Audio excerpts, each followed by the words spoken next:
All right, hello everyone. Welcome again to the live with your boy Lazio Cosmos from Nurture Solutions. And I wanted to today I wanted to tackle something that I've been thinking about for a long time. And when we think about community economic development, there are a lot of nonprofits in the area that have initiatives for helping address certain economic issues in the Black community specifically, but in communities in general. And for me, it was important to you know study what those nonprofits are offering, and then also look at the results, and then come up with my own kind of, all right, what do I think is the best way to approach this issue of community economic development. And so through kind of just looking at things, I of studying and researching, I realized, what, the co-op model is actually one of the best ways for community empowerment, and not just economic community empowerment, but also political, and just also just relationship building in a community. And so I'm just gonna go into that a little bit and talk about co-ops. Why I think they're one of the best models for being able to create resilient communities, especially as we're trying to recover from COVID. I think we've all been taken to a low level, and so we have the option to build up now, and we get to choose how we want to build the future of our communities. And I think having something like a co-op structure at the base, or at the foundation of what we build for the future, is you know a a smart move, because it'll allow us so much more um, resilience in the future against so many different, I think, challenges that may come.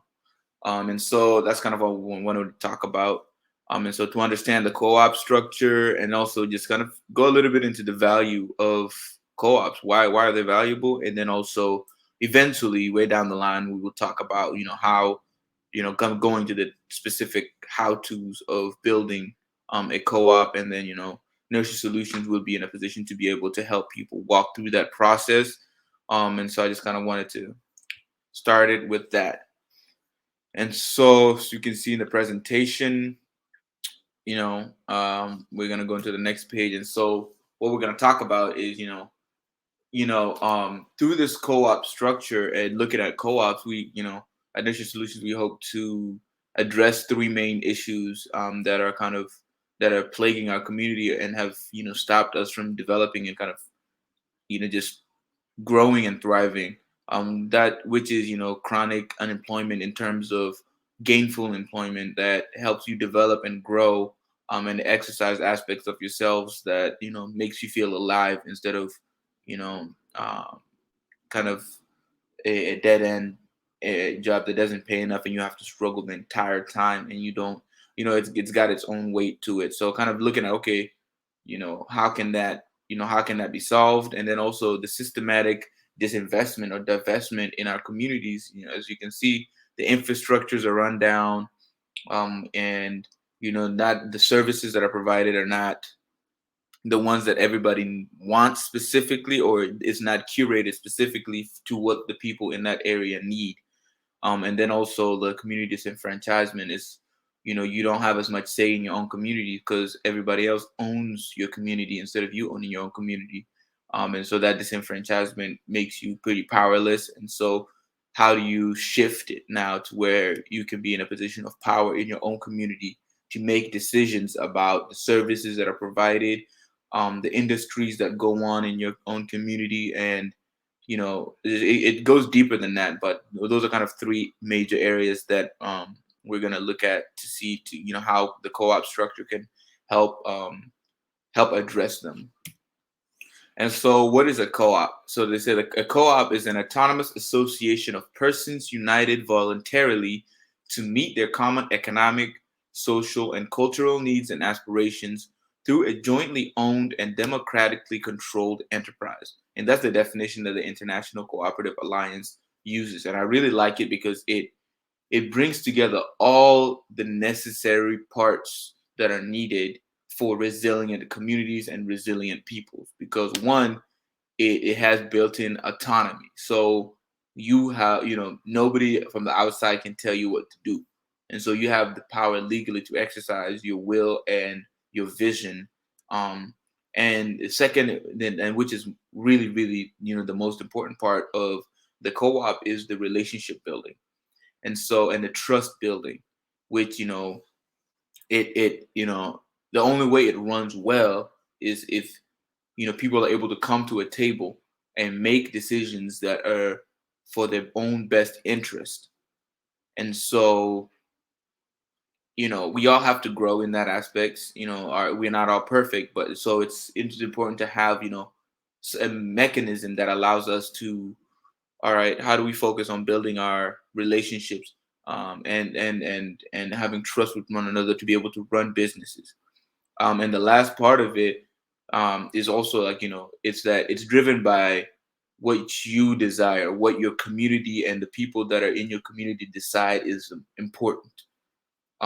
So it can be economic, it can be social, it can be cultural, whatever it is.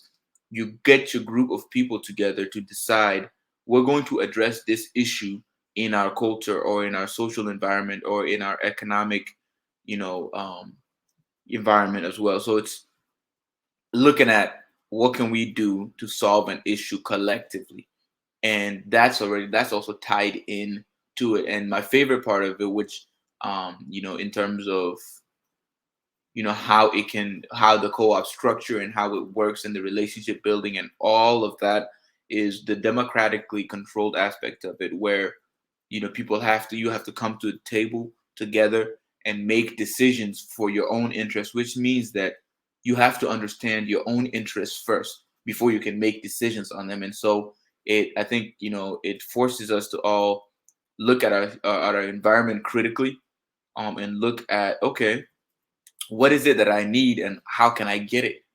And then you do that at a scale with multiple people in your own community, and then make those decisions, and you have to come to decisions in order to make the business run, and which is the best possible decision for everybody in that community. And it's very possible to be able to make decisions that meet everyone's needs without kicking people to the curb, and disenfranchising people in your own community. And so that's another exercise of having a co-op that I really want to that's one of my favorites, is that you have to decide on your shared interests and then make decisions on it, and act upon it. And so those are kind of, that's the definition of the co-op, and then the aspects of it that I really love, and I think you know could be of great service to us as we look to the future, and look at what we're going to be building, especially in our communities. And so again, what does it mean? It means you can just get a group of people that you trust, and then look at what is a need in your community, that needs to be solved, and then acting upon it. You don't have to wait, and so you have to just it. But it's like the important part is getting a group of people that you trust, and then also adequately educating yourself. And so the opportunities are endless. So looking at, for example, I've seen there are grocery store co-ops, and this one for me is one of the foundational ones that we have to get, because it's about food. It's about what you eat, how you feed yourself. And so if and there aren't too many black owned grocery stores that provide all the foods that are needed, for our people. And so imagine if we can have a grocery store that is owned by black people that is able to provide healthy healthy food that is, um, you know healthy food for our people. Like, that's we have a lot of food deserts, and a lot of fast food restaurants, and lack of access to affordable fruits and vegetables. So imagine if a group of black people decided, what, we're going to have a grocery store that provides our communities with all their fresh produce needs, and everything else. um that's very much needed. And then also there's, you can have a housing co-op where you collectively own spaces, and then you're able to control what goes on in the space, and be able to ensure that everyone in your community has housing, instead of depending on somebody that has no interest in, one, maintaining the space that you're renting from them, and secondly, they're taking the money out of your community, like a third of your check is just going straight out the community immediately instead of being reinvested back into your own environment and bettering yourselves and bettering your housing situation and making sure that your people have a place to stay. And so, some of the, like, again, going back to just making sure we understand the advantages of owning co-ops is that, you really get to decide what products and services are provided in your community. So it's, you don't like what goes on at a gas station. If you collectively own that gas station, then instead of providing things that are, you know, destructive to your community, the gas station can be a place of actually growth and community gathering where you can provide, you know, whatever it is that you decide is important. And also services, collectively, it's easier to collectively own, businesses instead of trying to do it by yourself. It's easier to do it when you have multiple people. Um, and when you own a co-op and you own a lot of the enterprises that function and operate in your community, you're the decision maker. And so when it comes to the hiring practices, people who spend money there are going to be the ones that get hired there. And so you're basically circling the money where you spend money at the grocery store and the grocery store ends up paying somebody else in your own community who comes back and spends money at that grocery store once again, or at that apartment building where they're staying at. So the money keeps circling within the community and ensuring that everybody gets a piece of it, and everybody gets what they need. And you use money, the movement of money, to get everybody the services and products that they need. And you always, you're not going to make any decisions that are detrimental to your own community. Whereas somebody who doesn't live in your own community can make decisions and they don't have to pay for it because they don't live there. And so you're kind of having control over that. Um, and then, like I said before, getting a portion of the profits reinvested in your own community. It's, the money goes, if you shop at a grocery store, the money goes right back into the people that are working there, which you hire, which could be your cousins, your friends, whoever, just youth and people in your own community will get hired and have jobs consistently, because as long as that co-op exists and everybody is buying from it, you will always have a way of stabilizing employment in the community, and making sure that you get to decide, okay, well, we want to pay everybody a good amount. We don't want to rob our own people. So you make sure you pay people a good amount. They get, make sure that they get good benefits and all the things to make sure that people are healthy. You can make those decisions because you are in control of the co-op. Um, and so this is kind of, it's just a short episode that I wanted to talk about, just starting about co-ops and just starting a conversation around it and hopefully building it up so that we can bring examples and people to talk about, operating. I know there's a, Mandela grocery store down in Oakland. They've been running for almost 10 years. Um, and so maybe bringing them to talk about what that's like, the advantages, disadvantages, the effects of it in their own community, and then also talking to some people down in Jackson, Corporation Jackson. They're another Black cooperative down south. I mean, just kind of hearing their story and seeing, what the results are, and then seeing how we can implement some of that up here in Seattle, and kind of you know, pick up some of the best practices that they've had, and including that in their community. And so,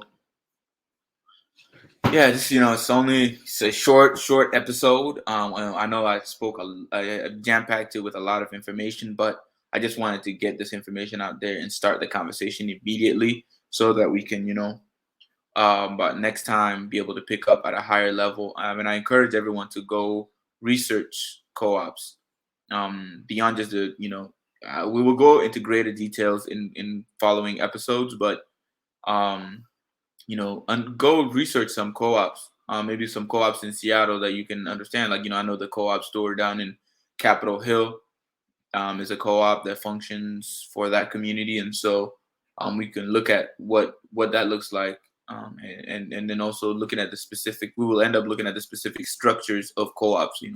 What does that look like? The membership responsibilities and kind of just the smaller details of co-ops. But I just wanted to start this conversation. Thank you for watching, and subscribe, and there's going to be a lot of conversation happening on this channel here, not just economic, but also political, because those are like in the same way that the co-op shows how economics and decision making are all tied together, especially political decision making. This channel will tackle some of that. How do we become active participants in shaping our environment and shaping our reality, through economics or through cultural events, through whatever it is that we need to do. Just making sure that we are doing so consciously and with an effort to better our future and not continue some of the patterns that have happened in the past. So thank you again for watching. Subscribe, stay tuned, share this video, and check back with us. In the near future, we'll be posting every day, sharing something, even if it's 15, 20 minutes. We'll be sharing something. And so thank you once again, and we'll catch you in the next episode. Have a great day.